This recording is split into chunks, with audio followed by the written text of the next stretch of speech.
berinteraksi dan melanjutkan kehidupannya. Namun Tuhan bukan hanya menciptakan manusia saja di bumi ini, tetapi ada juga hewan-hewan liar yang terkadang menimbulkan rasa tidak nyaman, takut, bahkan dapat mengancam nyawa sang manusia. Namun percaya atau tidak, ada beberapa manusia di bumi ini yang memilih hidup bersama hewan-hewan liar. Dan On The Spot telah merangkumnya dalam 7 manusia yang hidup bersama hewan liar.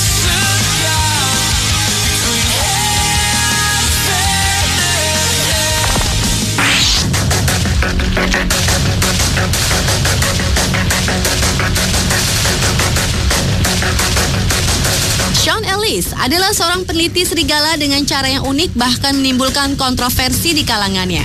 Sepanjang hidupnya, ia dedikasikan untuk mempelajari dan meneliti perilaku serigala liar dengan cara hidup di antara mereka. Menimbulkan kontroversial karena Ellis berperilaku layaknya serigala, seperti melolong, menjilat-jilat, dan menggeram. Bahkan ekstrim adalah Ellis memakan makanan yang sama dengan yang dimakan serigala, yaitu daging buruan mentah. Selain sebagai peneliti, Ellis juga seorang penulis. Beberapa buku mengenai serigala, yaitu The Wolf Talk dan Period of the Wolf, telah terbit di tahun 2006.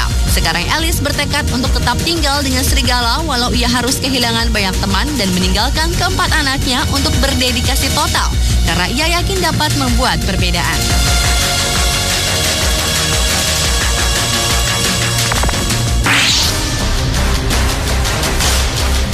Untuk seorang Charlie van der Graaf, Alaska adalah tempat yang istimewa dan berbeda dari semua tempat yang ada di dunia ini. Bukan karena hutan dan sungai dari es yang mencair yang membuat Alaska berbeda, namun di sana terdapat kerajaan beruang. Kita dapat menemukan banyak beruang hitam dan beruang grizzly liar di sana. Saking liarnya, banyak kasus penyerangan terhadap manusia yang dilakukan beruang-beruang tersebut.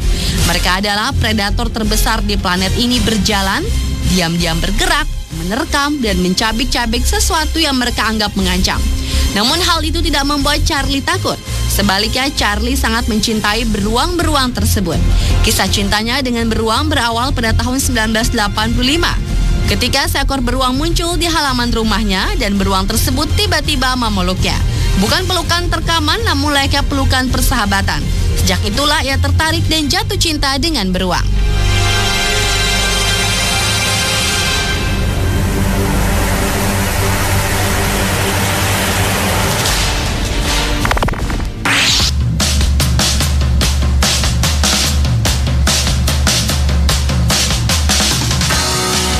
Siapa menyangka gadis cantik lulusan sekolah sekretaris Jane Goodall membaktikan 50 tahun hidupnya untuk tinggal di hutan Tanzania, meneliti dan jatuh cinta pada simpanse. Pada tahun 1960-an itu juga ia mempublikasikan pada dunia internasional bahwa simpanse mendekati status bahaya karena penyempitan hutan, pemburuan, dan jual beli binatang oleh warga setempat. Sepanjang 50 tahun itu, ia telah hidup bersama dengan 3 generasi dari 3 keluarga-keluarga simpanse di hutan Tanzania, mengenali tiap simpanse satu persatu, memberikan mereka nama. Istimewanya, Goodall dapat memahami dan menirukan bahasa dan ekspresi wajah simpanse. Para simpanse yang hidup bersama Goodall sangat mencintainya dan menganggap Goodall adalah salah satu bagian dari keluarga mereka. 50 tahun hidup bersama, Goodall mendapati 3 fakta tentang simpanse. Bahwa simpanse bukanlah hewan vegetarian karena ia memakan daging juga, memiliki kecerdasan dalam menggunakan batang tanaman sebagai alat untuk mengambil rayap dari gundukan tanah, dan juga fakta tentang penggunaan perkakas seperti batu dan kayu oleh simpanse yang hampir mendekati cara penggunaan yang dilakukan manusia. Sampai saat ini, di usia senjanya, Goodall masih aktif melakukan penelitian mengenai keluarga dekatnya ini dan aktif mengajak banyak orang untuk menjaga dan melindungi simpanse dari kejahatan yang dapat membuat simpanse mengalami kepunahan.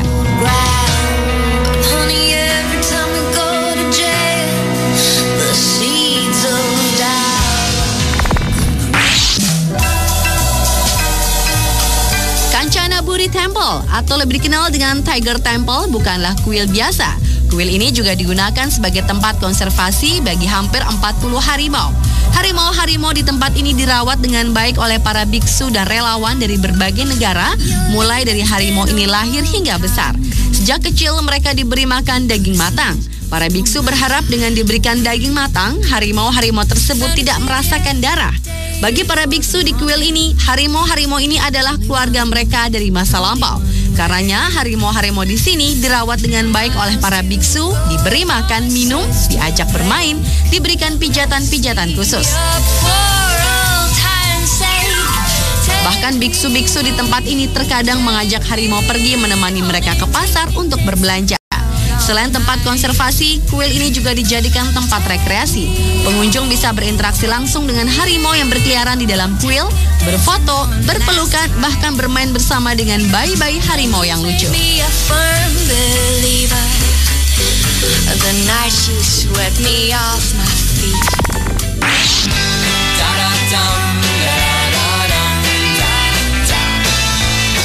Orangutan kehilangan 80% habitatnya dalam 20 tahun belakangan ini adalah Willy Smith, seorang peneliti asal Belanda yang berinisiatif untuk mendirikan The Borneo Orangutan Survival Foundation atau organisasi yang melindungi orangutan dari kepunahan.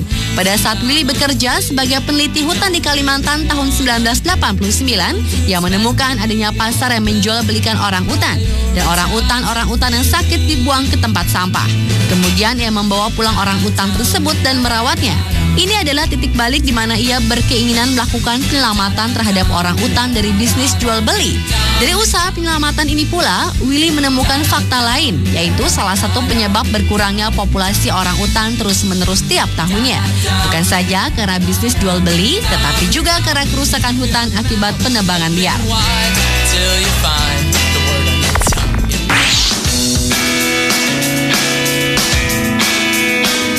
Mengawali karirnya dalam dunia akting sewaktu kecil, namun pria Inggris kelahiran Kenya ini pada akhirnya jatuh cinta pada dunia fauna, terutama pada keluarga kucing besar seperti harimau, leopard, cheetah, dan singa. Simon King adalah orang yang memiliki bakat besar dalam pembuatan film dokumenter.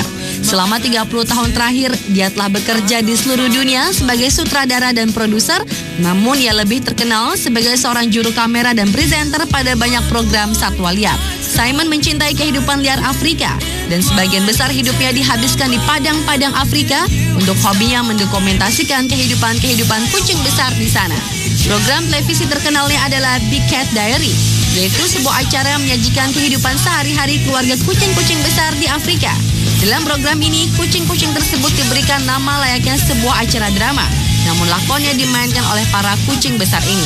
Tujuan pemberian nama dalam program ini untuk menciptakan empati dan karakter pada kepala penonton. Meski populer, namun acara ini dianggap sebagian orang sangat menyepelekan keaslian kehidupan alam liar.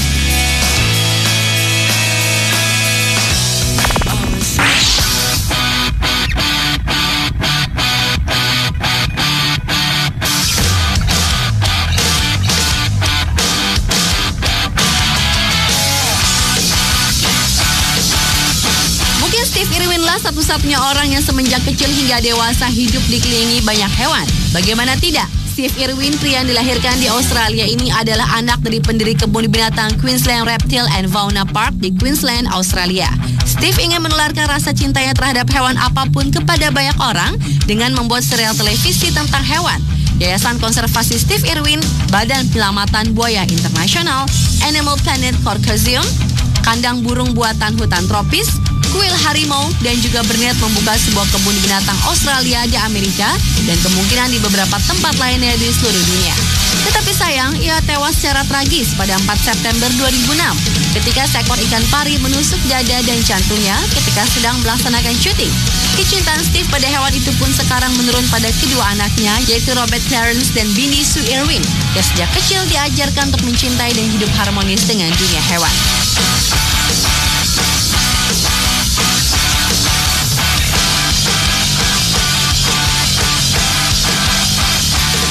Itulah ketujuh manusia yang hidup bersama